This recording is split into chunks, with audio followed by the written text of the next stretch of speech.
I was halfway to the elevator when Chad dropped the words like a beer bottle off a balcony. Lazy slacker. Loud enough for the interns to hear, smug enough to make the sales team snort into their branded coffee mugs. I didn't say a word, not because I couldn't, not because I didn't have a scorched earth monologue loaded and ready to fire, but because I knew something he didn't. The moment he signed my termination papers, he just detonated the corporate equivalent of a Claymore mine, aimed directly at his own Gucci loafers. So I stood there, holding a cardboard box filled with 2 decades of thankless loyalty, my ceramic mug with the fading world's okayest COO decal, a plant I hadn't watered in 6 months, and a framed picture of the old man himself, Mr. Albright, shaking my hand after we'd saved the company from bankruptcy back in 2013. Chad strutted off like he'd just neutered a dragon. His teeth practically glowed in the fluorescence. MBA boy, legacy brat, the kind of guy who thinks synergy is a strategy and grit is a brand of protein powder. People pretended not to look. The HR girl actually flinched when our eyes met. My team, bless them, shifted uncomfortably in their ergonomic chairs. Eyes locked on their screens like watching a woman be publicly executed was just another Slack notification. The janitor gave me the only look that felt human. A slow, solemn nod. As if to say, you deserved better. And hey, since 97% of you are listening to stories like this without hitting subscribe, maybe consider changing that. I'm trying to hit my first 10,000 subscribers before I turn 50 and adopt 3 cats out of spite. Help a woman out. Anyway, I didn't cry. That's not my style. I walked out slowly, like my bones weighed more than they used to, like every step away from that building was one I'd earned with blood, budget spreadsheets, and cleaning up after the founder's idiot son. You ever spend 20 years building something just to have some overcaffeinated nepotism nugget toss you out like expired creamer? That's what it felt like. Not tragic, just insulting. The air outside hit like a slap. It was that stupid kind of Ohio spring, too warm for a coat, too cold for defiance. I sat in my car for a long minute, staring back at the company name on the glass, Albright Logistics, EST, 1982. I remembered when that logo was painted on the wall in a leaky warehouse, not laser-cut stainless steel polished by interns too scared to look me in the eye. I didn't scream, didn't throw my box across the parking lot or crank up angry Alanis Morissette like some rom-com cliché. I just exhaled, deep, controlled, the kind of exhale that only comes when you've been holding your breath for 20 years without realizing it. Then I pulled out my phone, scrolled past the text from my sister asking if I wanted to finally try Zumba now that I had free time. Found the contact, Ellen attorney, contracts/employment. Pressed call. She picked up on the first ring. You okay? I'm peaky, I said, deadpan. Activate the clause, a pause, not long, just enough for her to suck in a quiet little breath and understand what had happened. On it, she said. I hung up, leaned back in the driver's seat, stared at the building one last time, and smiled. Because Chad just stepped on the landmine I buried 10 years ago, and he doesn't even know he's bleeding yet. The first morning of unemployment hit like a hangover I didn't earn. I woke up at 6:30 out of pure muscle memory, brushed my teeth with the precision of someone preparing for back-to-back budget meetings, and stood in front of my closet for 10 full minutes before realizing there's nowhere to go. My calendar, once packed tighter than Chad's hairline, was blank. Just a little gray box that said enjoy your day, like a cruel joke from a sadistic algorithm. I sat on the couch in my robe, coffee in hand, and turned on the TV. Apparently, there's an entire genre of daytime courtroom shows where people scream about pet custody and unpaid microwaves. I watched 2 full episodes, dead behind the eyes, before it hit me. I was drifting, floating in corporate purgatory. No emails, no status meetings, no Chad misusing the word pivot like it was foreplay. By the second day, something in me began to twitch. Not grief, not even regret, just a slow, steady boil. I found my old laptop, blew the dust off, and opened the resume file last edited in 2008. It was a time capsule of modest bullet points, oversaw operations for mid-sized regional logistics firm. Understatement of the century. I added a line. Sole reason company survived the 2008 recession while Chad was still pledging frat. Then I went to the kitchen, grabbed a blank notebook, one of those cheap spiral-bound ones you always think you'll use for recipes, and wrote on the cover, evidence. Not dramatic, not even in bold, just evidence. Page 1, Aspen 2022 Leadership Offsite. Actual agenda, skiing, whiskey tastings, and a hot tub incident involving the intern Chad called tax deductible. Page 2, Efficiency Consultants from Wharton. Real names, Bryce and Carter. Spent 3 weeks shadowing staff, then submitted a report that was 72% plagiarized from Harvard Business Review articles. Billed $93,000. I wasn't reminiscing. I was collecting. This wasn't nostalgia, it was reconnaissance. By day 4, the simmer had turned to a low hum in my chest, that feeling you get when you know something's coming, like when the air pressure drops before a tornado. Chad hadn't called. Not that I expected him to, but I knew him well enough to know he was probably in damage control mode, meaning he was blaming interns and posting inspirational quotes on LinkedIn about growth through adversity. Then, just as I was debating whether buying a punching bag was too on the nose, my phone buzzed. Unknown number, no message.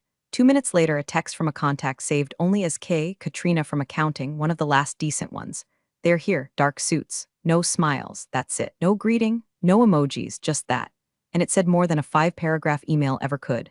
I stared at the message like it was a war telegram. The kind of phrase you don't say unless something seismic has shifted in the foundation.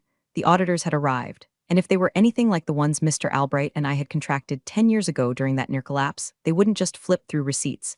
They'd pull up carpet tiles, run fingerprint dust on coffee stirrers. They were the type who got excited by unredacted credit card statements and triple entries in QuickBooks. I closed the notebook, put it on the kitchen table like an offering. Then I sat down across from it, folded my hands, and smiled. Let the dissection begin. On the 5th morning, my phone lit up at 7:13 a.m., Chad's favorite hour for ego flexes. I figured it was some LinkedIn post about resilience or a picture of him jogging in branded company merch. Instead, it was a text, and even through the screen, I could hear the smugness in every keystroke. Hope you're enjoying your retirement. Let me know if you need a reference for a less demanding role. Maybe something in nonprofit? Chad, I stared at it, half laughing, half contemplating throwing the phone into the garbage disposal. There it was, his first little power twitch. He was trying to reassert dominance, like a dog humping a throw pillow after losing a fight. My thumbs moved before I could overthink it. I think you're going to be busy, Chad. Focus on that. Send. No emoji, no follow-up, just a scalpel-thin slice across the jugular. 5 minutes later, Katrina called. No greeting, just a hushed voice like she was calling from a hostage situation. They took the main conference room, she whispered, kicked out the client meeting that was supposed to be in there. They brought their own printer. I almost choked on my coffee. Their own printer? Yeah, set it up in like 2 minutes. Full size, industrial. One guy's been scanning receipts since 6 a.m. The other's just sitting there with a yellow legal pad in this predatory calm. I leaned back in my chair and let that image sink in. The conference room, Chad's ego bunker, the site of so many meaningless innovation strategy PowerPoints, was now enemy territory. Turned into a war room for men who considered unbalanced ledgers their native language. They asked for everything from the last 2 years, Katrina continued. Expense reports, travel reimbursements, vendor contracts, even the executive suite renovation invoices. Oh, I said softly. So they've found the claw marks. There was a pause on her end, then a shaky laugh. You really did this on purpose, didn't you? I didn't answer. I didn't have to. The truth is, I hadn't just left a trapdoor under Chad's throne, I'd left the blueprints to his destruction hanging right there if anyone bothered to look. And now the most meticulous bloodhounds in the industry were sniffing every inch of it. I hung up and went to my notebook. Page 5, company credit card used at the Velvet Antler during Denver Logistics Summit. Confirmed, that's not a restaurant. That's a gentleman's club that serves bison sliders. $1,200 Uber Black charges for client transit on a Sunday to a location 1 block from Chad's condo. Duplicate invoice from Pinnacle Synergy Solutions, Aka Bryce and Carter Scam LLC, billed for executive mindset coaching. Total, $47,000. I wrote each one slowly, carefully, like I was documenting fossils in an archaeological dig of stupidity. I wasn't sad anymore. I wasn't even angry. What I felt now was something colder, sharper, a kind of purposeful stillness, like a chess player watching the other side scramble after realizing they moved their queen into checkmate 3 turns ago. I wasn't a disgruntled ex-employee. I was a spectator at a demolition I commissioned, front row seat, popcorn optional, and the first cracks in the building had just begun to show. The letter came in a thick white envelope, too official looking to be junk, too clean to be personal. The return address had no logo, just the name of the forensic auditing firm in plain black type, the kind of understated confidence that screams, "We don't miss." I slid it open at the kitchen table with a butter knife, sipped my coffee, and let the legalese roll over me like a hymn sung in corporate Latin. Dear Miss Hawthorne, this correspondence serves as formal notice of the commencement of a forensic financial audit of Albright Logistics, LLC, triggered under the compliance clause outlined in your employment agreement, subsection 12, C, pertaining to termination without cause. I stopped there. That was enough. It was real, not just strategy on paper, not just a clause buried in a stack of old HR files. It had teeth. It had claws, and now it was awake. I set the letter down and felt the strangest thing. I smiled. Not the gloating kind. Not the movie villain smirk you imagine in the mirror after a dramatic monologue. Just a soft, private upward curl of the mouth. The kind of smile you give a storm that finally arrives after 10 years of drought.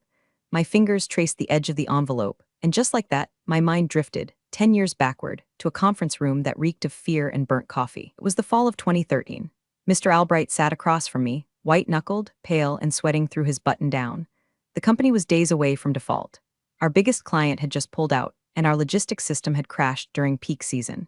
Chad was still finishing his undergrad degree in global strategy, or whatever academic fantasyland let him skip a single logistics class. We were two people in a burning building, trying to save the blueprints. You can restructure it, he'd said quietly, voice cracking. You know where every dollar goes. Hell, you know where every body is buried. I can, I'd said. But I'm not going to rebuild this for it to be handed off to your kid who thinks trucks are just big vans. He'd winced. That was the only time I ever insulted Chad directly to his father's face. Albright didn't argue. He just nodded, slow and broken, and said, then let's make a deal. If I ever lose control, if you're ever pushed out without reason, it triggers an automatic audit, not internal, not friendly. A third-party kill switch. You'll be the fuse, I'll be the fall guy if it ever comes to that. He pulled a legal pad toward him and started writing. It wasn't about protecting me. It was about protecting the company, the infrastructure we'd built. The systems, the staff, the goddamn forklifts that kept this whole rickety empire upright. He wasn't blind. He knew his son wasn't a leader. He just didn't want to admit that the heir to his legacy might be its destroyer. So we put it in writing. Back then, I never truly believed we'd need it. I thought maybe, just maybe, I could groom the kid into something passable, or that Albright would never really step back. But now here I was, 10 years later, with the proof of that pact sitting in my hand, printed on thick stock paper, bearing the seal of a firm known for making CEOs cry before lunch. I pulled out the notebook and turned to a blank page, wrote in all caps, "It's happening." Then I poured myself a glass of wine, yes, before noon, and stood in the kitchen, staring out the window at the rain starting to fall across the backyard. The world hadn't noticed yet. Chad still probably thought this was a speed bump, an inconvenience. But that letter was the first domino. And I knew exactly how far the line of collapse would reach, because I helped lay every single one. It was 11:47 p.m. when my phone rang, Chad's name lighting up the screen like a flare in the middle of a minefield. For a solid minute, I just stared at it, wine glass halfway to my mouth, debating whether to let it ring out of principle or answer and enjoy the unraveling in stereo. Curiosity won. I picked up, put him on speaker, and stayed perfectly silent. What the hell is this? He barked before I could say a word. His voice was shredded raw, not from shouting, but from panic trying to claw its way out through his teeth. They're asking about the Miami lease. What am I supposed to say? They're going line by line through every goddamn document. Who even are these people? I took a slow sip of Merlot. Let the silence hang for just a beat too long. Then I put on my best syrupy sweet tone, the kind you reserve for relatives who only call when they need bail money. Oh my, I cooed. That sounds serious. Is everything okay, Chad? He didn't pick up on the tone. He was too deep into meltdown territory. They have a copy of the lease. They're asking why the budget called it a logistics expansion when it's barely zoned for storage and has no active shipments in or out. They said it's unusual that it was approved without a board review. Unusual. God bless forensic accountants and their pathological understatement. I murmured, twisting the wine glass by its stem. I thought that was your visionary strategy. South Florida distribution synergy, wasn't it? The sound he made was part groan, part growl. It was a branding office, okay? A regional visibility hub. I needed a presence down there. You know that? Oh, I knew. I knew that regional visibility hub was located in a luxury, high-rise 2 blocks from a yacht club. I knew the branding team consisted of a girl named Sierra, who posted more bikini selfies than spreadsheets. I knew Chad only went there when he wanted to disappear from corporate responsibility and impress whatever influencer he was currently calling his networking asset. But I also knew he told the board it was going to be the cornerstone of our East Coast freight realignment, that he inflated projected shipping revenue by 800% to justify the $29,000 a month lease, that he called it future-proofing logistics flow while sipping cocktails on a rooftop bar. Chad, I said, lowering my voice like a therapist mid-session, you should probably talk to your CFO. She's useless. I've already got her sweating like a criminal. They pulled her into the conference room for 6 hours. I don't even know what they're looking for anymore. That's the thing about a forensic audit. It doesn't look for something specific. It looks at everything. Like termites crawling through dry rot, they don't stop at the obvious, they chew until they hit bone. I have to go, he snapped, breath ragged. They're coming back at 8 a.m. They want access to my corporate card statements. Personal ones? Is that even legal? Oh, sweetie, I said softly, you should get some sleep. Sounds like you've got a big day ahead. Then I hung up. Not abruptly, not cruelly. Just with a gentle click like tucking in a child who's finally starting to realize the monsters under the bed are real. I sat there for a while, phone face down, letting the silence reclaim the room. The wine was warm now. I didn't care. I was warm too, right in the center of my chest, where smug satisfaction had given way to something colder, denser, more permanent. Justice? No, justice was too neat, too clean. This was reckoning. The piranhas were biting now. And Chad was bleeding into the water. The message came in mid-morning, slipped between 2 spam emails and a grocery delivery notification. Katrina, he called him. Albright, the old man. The auditors reached out this morning. I didn't move, just stared at the text while the toaster hummed behind me, forgotten. Then the second ping came. He was on his boat. In the Bahamas, told them Chad's a smart kid. He knows what he's doing. Give him what he needs. I let out a sound, half laugh, half something uglier. Of course he said that. Of course he did. It was vintage Albright, distilled down to the same stubborn loyalty that had once built an empire from rusted trailers and unpaid invoices. The same blind faith that was now letting that empire rot from the inside out. Chad's a smart kid. Smart enough to turn a branding hub into a beachside bachelor pad. Smart enough to funnel consulting fees into a shell company co-owned by his college roommate. Smart enough to put the entire executive budget on his Amex and then pretend it was for mentorship dinners. Give him what he needs. What he needs is a padded cell and a tax attorney. What he's about to get is a forensic colonoscopy so deep it'll find childhood trauma. I sat down at the kitchen counter and stared at the wall, trying to swallow the bitterness that bubbled up. I'd known Mr. Albright for over 2 decades. I'd stood by him through union strikes, system crashes, lawsuits, and a scandal involving mislabeled hazardous freight. I knew his tells, his quiet gestures, his long silences, the way he rubbed the back of his neck when a decision was costing him more than he let on. But this wasn't a silence born of strategy. It was distance, detachment. The kind of shrug you give when you've convinced yourself the worst is behind you and the man at the wheel can't possibly be steering toward a cliff. He was on a boat, for God's sake. Probably wearing linen and sipping something from a crystal glass, while the company he'd spent his life building was slowly hemorrhaging integrity from a dozen wounds his son never even noticed he'd inflicted. And it hit me, in that nauseating, gut-deep way that truths sometimes do, Albright still believed in him. Despite the red flags. Despite the missed board meetings, the inexplicable expenses, the revolving door of consultants who said everything and meant nothing. He believed the narrative he'd told himself ever since Chad was born, that his legacy had a name and a trust fund and would carry on the business like it was a holy right. That belief wasn't just naive, it was dangerous, because the audit wasn't just about money anymore. It was about rot, systemic, culture-deep rot. And the longer the founder stayed on his boat, trusting the son who was setting the place on fire, the worse the reckoning would be when he finally stepped off. I texted Katrina back, he'll have to believe the math. Eventually. Another buzz, they're digging deeper. Someone mentioned an internal invoice chain that doesn't match the payroll logs.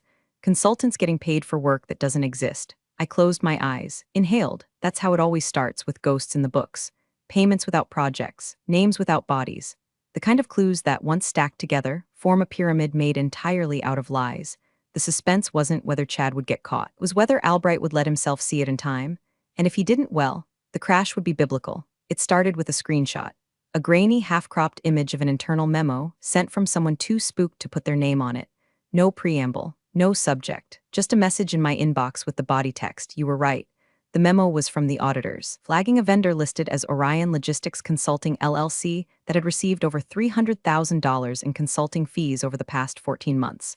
No social presence, no website, no listed employees beyond a single managing partner. Chadwick T. Albright. The dumb bastard named himself the managing partner of his own fake company. Registered it in Delaware, because of course he did, and funneled contracts through it using executive override codes I personally revoked 3 years ago and he secretly reinstated when he took over. The memo was meant to stay internal, but office walls leak faster than spreadsheets, and by lunchtime the building was hissing like a punctured tire. My phone vibrated once, then again, then in a steady, fevered rhythm like a defibrillator trying to restart a flatline. Jenna from legal, holy hell. Set up a shell company. Okay, Katrina, they just pulled HR in. Nobody's making eye contact. Ravi from IT, sorry I didn't believe you before. Unknown number, is it true he billed the company for consulting with himself? The tone shift was seismic. Just days ago, I was the ousted relic, the dinosaur no one wanted to cross but everyone quietly pitied. Now, I was the ghost at the feast. The name spoken in whispers. Woman who knew everything before it cracked wide open. And Chad? He called me 5 times, I didn't answer. He left voicemails, rambling ones. The first, still cocky, asking if I'd heard the rumors and telling me it was nothing, just corporate politics. The second, more frantic, asking if I had any paperwork that might explain things. The third was quieter, more breath than voice. The fourth I deleted without listening. The fifth was just, please, just call me. I slid my phone into a drawer, got in my car, drove to the only liquor store in town that stocked the bottle I'd been saving for something, that 2008 Krug Close Du Mesnil. The kind you buy not because it tastes better, but because you want to feel the weight of the cork in your hand when you pop it. The cashier raised an eyebrow at the price. I smiled and handed over my card. I wasn't drinking it yet, but I was getting ready. The collapse had begun, not in theory, not in metaphor, but in facts and bank transfers and paper trails he never thought anyone would follow. And I had front row seats. I didn't want an apology. I didn't even want vindication. I wanted clarity. I wanted the world to see what I saw, that all his ambition, all his speeches, all his fast-talking boardroom nonsense was just a sugar coating over a hollow man with a taste for power and no spine to hold it. That bottle sat on my kitchen counter like a crown. I'd open it when the final signature hit the final report, and toast to the audit not as a punishment but as a damn miracle. The text came in at 3:42 p.m. Katrina, he knows, just that, 2 words, but I stared at them like they were carved into stone because I understood exactly what they meant. The second call had happened.